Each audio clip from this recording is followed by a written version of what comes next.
ቀደም ሲል ከኢቢኤስ ቲቪ እስከ ፋና ቲቪ እንዲሁም የፋና ላምሮት ፕሮግራም ላይ ድንቅ የሚባል ብቃቱን ያሳየ ተወዳጅ ባለሙያ ነው። ሳቂታነቱና ተግባቢነቱ እጅግ የሚደንቅ ሰው ስለመሆኑ ወዳጆቹ እንዲሁም የሥራ ባልደረቦቹ ይመሰክሩለታል። በዛን ጊዜ እንዴት ዋልክ እንዴት አደርክ የሚሉ ወዳጆች በርካቶች ነበሩ። ብዙ ሰዎች ዘንድ ዕውቅ መሆኑን ችሎ ነበር። የቲቪ ፕሮግራም አቅራቢው ጋዜጠኛ ቴዎድሮስ ካሳሁን። ሰላም ቤተሰቦች እንዴት ከረማችኋል? ሰሞኑን ከደረሱ መረጃዎች ሁሉም ለእናንተ ልንስናጋራ ቆይተናል። እንግዲህ ዛሬ ሰማኑን አዲስ መረጃ ወደ እናንተ እናቀርብላችኋለን። ጋዜጠኛና የመዝናኛ ፕሮግራም አቅራቢው ቴዎድሮስ ካሳሁን አሁን ግን ያ ሁሉ ዝና ቀዝቅዞ ያማረ አለባበስ ተለውጦ ተጎሳቁሎና ተጎድቶ ከብዙ መጥፋት በኋላ ብቅ ብሏል። የመጣበት ምክንያት ደግሞ እጅግ የሚያሳዝን ነው። ልጆቹን በኪራይ ቤት ውስጥም ጥሎ በየጸበሉ እየተንከራተተም እንደሆነ ጠቁሟል። ከዚህ ጋር አያይዞ ተማጽኖን ለኢትዮጵያ ሕዝብ አድርሷል። ለመሆኑ ቴዲን ምን ገጠመው? ለዚህ ሁሉ መከራና ጉስቁልና የዳረገውስ ጉዳይ ምንድነው? አሁን ላይ ጸበል ውስጥ ሆኖ የሚልከው ተማጽኖስ ምንድነው? ሁሉንም በዝርዝር አስቃኛችኋለሁ። ይህ ቪዲዮ ለብዙ ሰዎች እንዲደርስ ሼር እንድታደርጉም ተጠይቃችኋል። የዚህ ታሪክ ባለቤት ቴዎድሮስ ካሳሁን ይባላል። ብቁ የመዝናኛ ፕሮግራም አቅራቢ ነው። በኢቢኤስ እና በፋና የመዝናኛ ፕሮግራሞች በተለያየ ጊዜ በብቃት እየመራ ለህዝቡ ሲያደርስም ይታወቃል። በፋና ላምሮት ላይም የመድረክ አስተዋዋቂም እንደነበር ይታወቃል። በፋና ላምሮት ፕሮግራም ውስጥ አብራው መድረክ ስትመራ የነበረችው ምህረት ዮሴፍ በፌስቡክ ገጿ ላይ ቴዲ ያለበትን የሚያሳዝን ሁኔታም ለተከታዮቿ አሳውቃለች። ፋና ላምሮትን ከምዕራፍ 1 እስከ ምዕራፍ 4 ድረስ በብቃት መምራቱን የሙያ አጋሮቹ ይመሰክሩለታል። በዚህም የተነሳ ለዛ ያለው ምርጥ ፕሮግራም አቅራቢ እንደሆነ ተደጋጋሚ ተነግሮለታል። ቴዲ በዚህ ብቻ አላበቃ። በኢቢኤስ አፍታ ጨዋታ ፕሮግራም ላይ ብቅ አለ።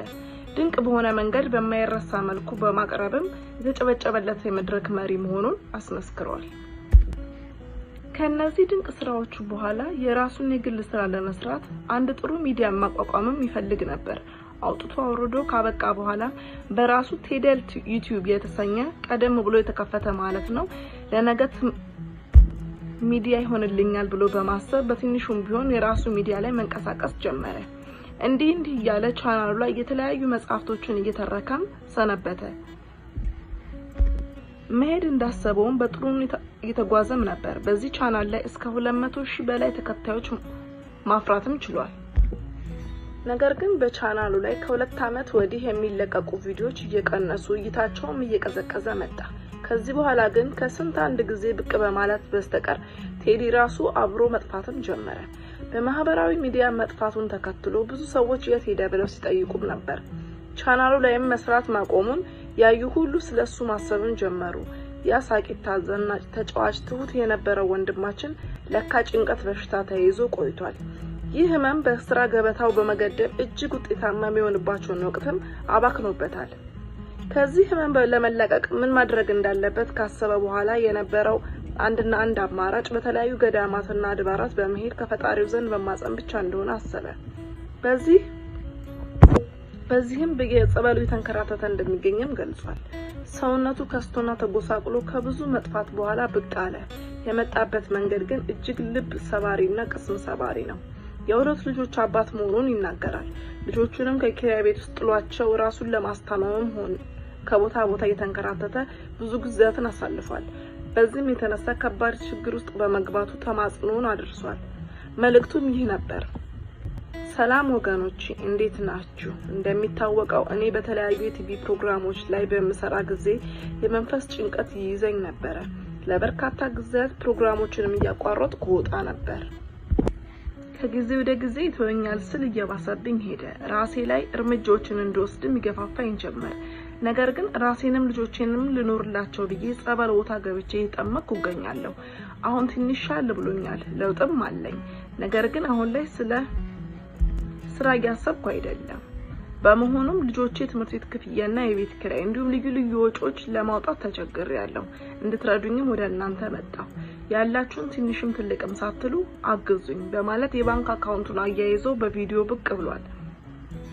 ሐሳቡና ተማጽኖንም እንዲህ ባለ መልኩ ገልጿል። እናም ቀደም ሲል የሙያ አጋሮቹ አብረው ሲሰሩ የነበሩ እንዲሁም ደግሞ የሚዲያ ሰው ላይ ሲኮን ብዙ በሶሻል ሚዲያ ላይ እንቅስቃሴ ከሚያደርጉ ጓደኞቹ ጋር ትውውቅ ስለነበረው እንግዲህ እነዚህ ጓደኞቹ ለቁርጥ ቀን ደርሰውለታል። በተለያየ ቪዲዮችን እየሰሩለት ነው እና እንድንረዳው ተማጽኗቸውን እነሱም እያቀረቡ ይገኛሉ። እንግዲህ ሁላችንም በተቻለን አቅም በጸሎትም ሆነ በገንዘብም እንድንረዳው ስንል እንጠይቃለን። እንግዲህ የዛሬው ፕሮግራም ይሄን ነበረ። ስላዳመጣችሁኝ አመሰግናለሁ። እንደተለመደው ላይክ፣ ሼር፣ ኮሜንት፣ ሰብስክራይብ በማድረግ ቤተሰብ ይሁኑ። ሰላም ቆዩ። ሰላም ጋይስ እንዴት ናችሁ?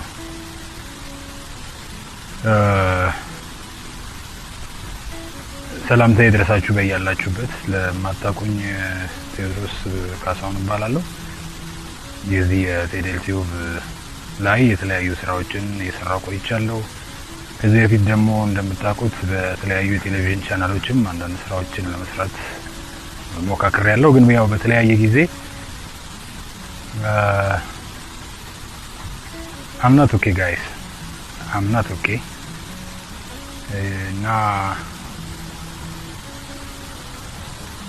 በተለያየ ጊዜ የተለያዩ ስራዎችን ለመስራት እየሞከርኩ ነበረ። ግን ያው እንደምታውቁት በጣም ተከታታይነት የሌለው ብቅ ጥልቅ ጠፋ መጣ አይነት ነገር ውስጥ ነበር የነበርኩት። ያም በኋላ ላይ አሁን ሪሰንትሊ እየተረዳሁት እንዳለሁት ያለ ምክንያት የሆነ ነገር አልነበረም። ምንድነው የሆነው ነገር? ያው ብዙ ጊዜ ለሰው ያልነገርኩት ነገር የውስጥ ጭንቀት something ወይም ስትረስ አይነት ነገር ነበረብኝና ከምን እንደሚመጣ ግን እርግጠኛ አይደለሁም። በተለያየ ቦታ ላይ በመሰራበትም ሰዓት ድንገት ሳልናገር እያቋረጥኩ መውጣባቸው ጊዜያቶች ነበሩ። ከነዛም ውስጥ አንዱ በፊት ለፊት የሚታዩ ቴሌቪዥኖች ላይም የተከሰተ ነገር ነው። ምንም እንትን ሳይደረግ ስራውን ትቶ የመጥፋት አይነት ነገር፣ በተደጋጋሚ ራስን አይዞሌት ማድረግ፣ እነዛ አይነት ነገሮች ተደጋጋሚ ያደርግ ነበርና በስራዎቼ ላይም እንደምታዩት የተለያዩ ነገሮችን እሞክራለሁ። ከዛ ደግሞ ብዙ አይቀጥሉም። እነዛም በውስጥ ያሉ የተለያዩ የሚሰሙኝ የነበሩ ነገሮች ነበሩ። እነዛን ነገሮች ሶልቭ ለማድረግ መፍትሄ ለመስጠት የተለያዩ አይነት ነገሮችን ሞክሬያለሁ። ሃይማኖታዊ በሆነ መንገድ በመጸለይ በተለያዩ ሁኔታዎች። ነገር ግን ከጊዜ ወደ ጊዜ እየተባባሰ እና የተለያዩ ደስ የማይሉ ስሜቶች ውስጥም ወደ መግባት እየመጣሁ በመምጣቴ ምክንያት ወደፊት ዝርዝሩን ነገር ነግራችኋለሁ። አሁን ግን ዋና የመጣሁበት ምክንያት ምንድነው? አሁን ያለሁት ጸበል ነው። ቦታውን እንግዲህ ወደፊት ነግራችኋለሁ። ለጊዜው ግን ይቆየንና ላስት የተወሰኑ ቀናቶች ሆነውኛል። አሁን የተወሰኑ ቀናቶች ላይ በጣም ፑሽ የሚያደርግ ስሜት ራስ ላይ መጥፎ አይነት ጉዳቶችን ወደ ማስደረስ ወደ ማሳሰብ እንደዛ አይነት ነገሮች በጣም ከፍተኛ ግፊት በውስጤ ላይ ሲፈጠር ቀጥታ የወሰድኩት አማራጭ ምንድነው? ወደ ቅድስት ቤተክርስቲያን ወደ ገዳም መሮጥ ነው። ምክንያቱም አይ ነው በዛ መፍትሄ እንደሚገኝ ያውቃለሁ። አሁንም ከገባው በኋላ ለውጦች አሉኝ። ብዙ ጊዜ ከቅድስት ቤተክርስቲያን ርቄ ቆይቻለሁ። ቤተክርስቲያን ኦልሞስት በጣም ብዙ ጊዜ ያው እሱን ወደፊት በዲቴል እነግራችኋለሁና አሁን ግን